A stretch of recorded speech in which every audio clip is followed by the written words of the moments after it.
In this video, I'm looking at the Hidizs H2 lossless Bluetooth amp or Bluetooth receiver.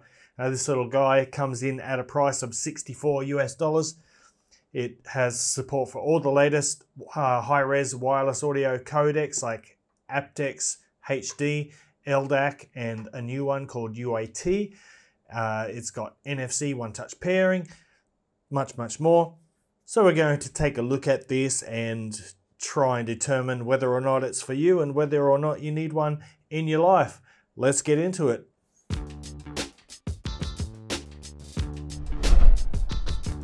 What's cracking, audio fans? It's David here from Prime Audio Reviews. Here is the H2 box. Comes in a pretty simplistic little box, but I dig it. It kind of looks simple but a little bit fancy. You've got your two high-res audio stickers, high-res audio and high-res audio wireless certification stickers there, which of course automatically gives elite or awesome status to any audio device. Over on the back is a list of specifications, and I will get more into some of those during the video. So let's have a look at the actual device now. Here it is. And yeah, it's tiny. This thing is really small. Check it out. It's so small. I love it. It's cute. And it's super lightweight. You know, this thing only weighs 12 grams. It's like almost like a feather in your hands. There's just nothing to it. But it doesn't feel cheap. It feels fairly robust and sturdy. It feels nicely built. There's no rattles or looseness anywhere. It's got sort of a glass cover on the front and the back.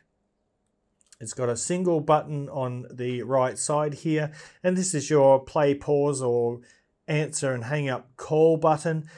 This little LED on the side here lights up either green or blue, and it actually tells you the current sample rate of the music that you're playing and the audio that you're playing.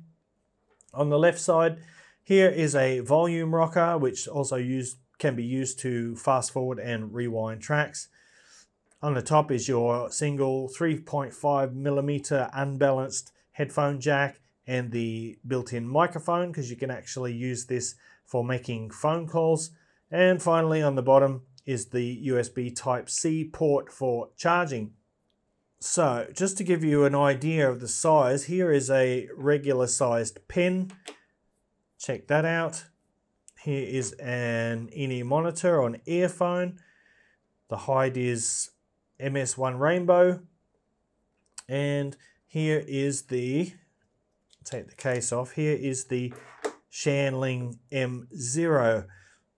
Now I'll show you how the case goes on here. It goes in just like, whoops, just like that. So that is pretty convenient. The clip is not great. There's not a lot of leeway there. It doesn't open up that wide. It's not super strong. But because the device is so small and lightweight, it's sufficient to hold it in place. And you can clip this to a shirt. You can clip it to pants or a belt or just about anything. And that is a nice little addition. And furthermore, it also helps to protect the device from scratches, at least on the back surface. So that is the device, and I gotta say, man, that is a cute little thing. I love technology, I love nanotechnology, and this is super awesome. So 3.5mm jack on the top, headphones plug in just like that. And now let's talk a little bit more about some of the specs. So internally, the Bluetooth chip in this thing is the Qualcomm CSR8675. Now that little Bluetooth chip supports bit rates up to 24-bit. It's got a rated battery life of around 7 hours, and depending on the volume and which audio codec you're using, it will likely be a little bit less than that, but it's not too far off. It takes about 1.5 hours to fully charge the battery. Another feature that you'll find is Nfc One Touch Pairing. So you get your NFC capable device like an Android phone, for example. One Touch will pair them together, and after the first pairing, each time you turn on the H2, it will automatically connect to the last device that it was paired to. So it's really easy. I'll show you how that works in just a moment. And the amp chip in the H2 here is the Max 97220, and supposedly that was chosen specifically for its compatibility with the Qualcomm CSR 8675, its low distortion and noise. As I mentioned earlier, it supports all the latest high-res wireless codecs like aptX-HD, LDAC, and the new one that Hidizs developed, or Hidizs developed, which is the UAT, or Ultra Audio Transmission. Now, I haven't tried that because I foolishly sold off my Android phone and now I only have an iPhone. So I've only been able to use this with my phone with AAC, but I did connect this to my my FIO M6. So the M6 has LDAC, it's got aptX HD as well, so I was able to test those codecs.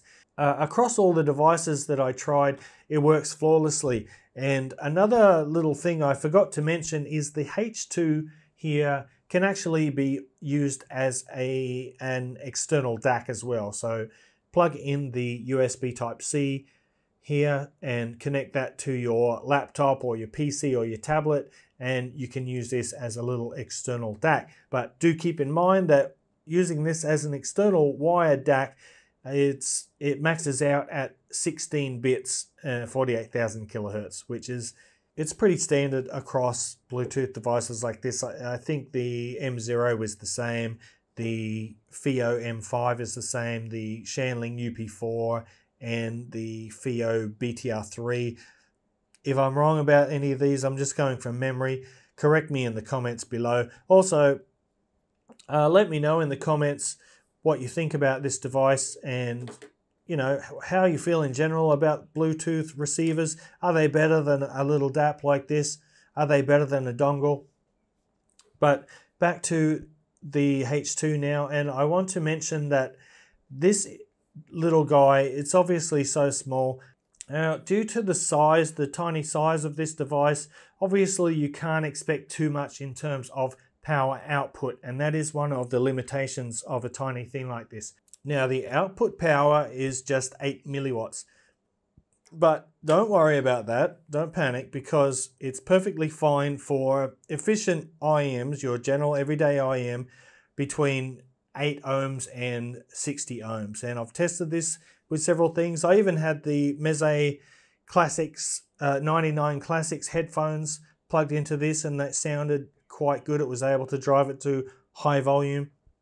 So your everyday IEMs like these, perfectly fine. And to be honest, I tried it with several things and it had more than enough power for my use across all of them.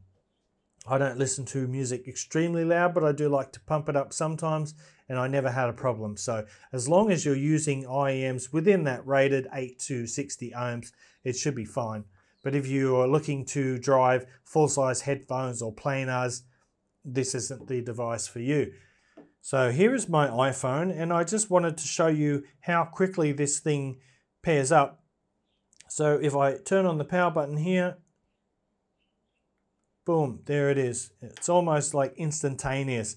It's open immediately. So yeah, very, very easy to use, very functional.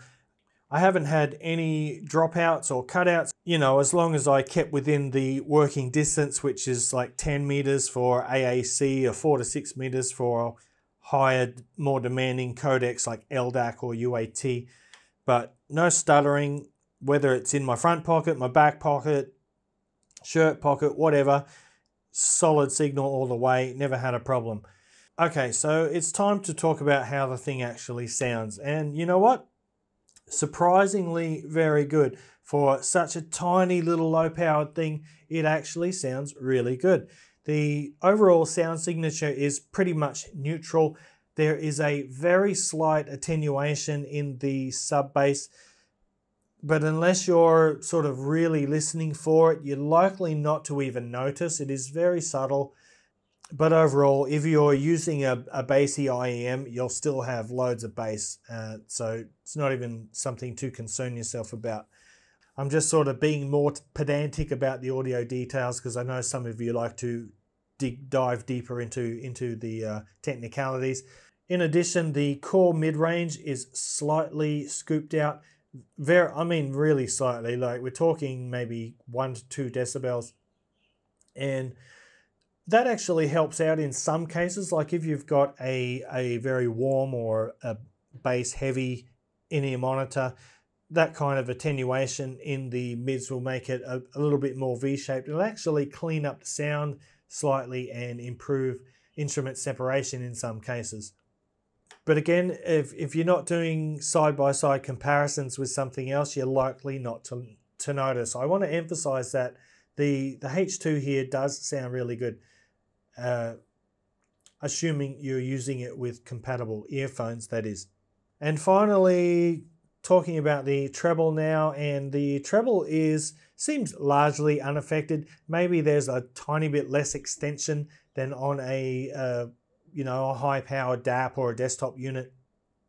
Maybe just a tiny little bit less air, but it's certainly not enough to deter you from using it if you're out on the go. And that is really what this device is aimed at and ideal for. It is so small, it'll fit in any pocket, or if you clip it onto yourself somewhere, it is so lightweight you won't even know it's there. So it's great for going to the gym or working out, doing exercise. It's great for walking about, just hanging about, because it's so small you won't even notice it's there.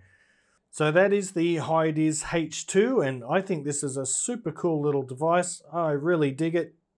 So if you're looking for a way to make your earphones wireless, definitely check these out. I recommend it. So I think I've pretty much covered everything. If you do want to know anything else or have any additional questions, just ask in the comments below and I'll try to answer any questions or comments down there. And yeah, that's about it for this one. So if you enjoyed this video, give it a like, Parfam audiophile style. And if you're new to the channel and want to see more reviews like this in the future, go ahead and hit that subscribe button.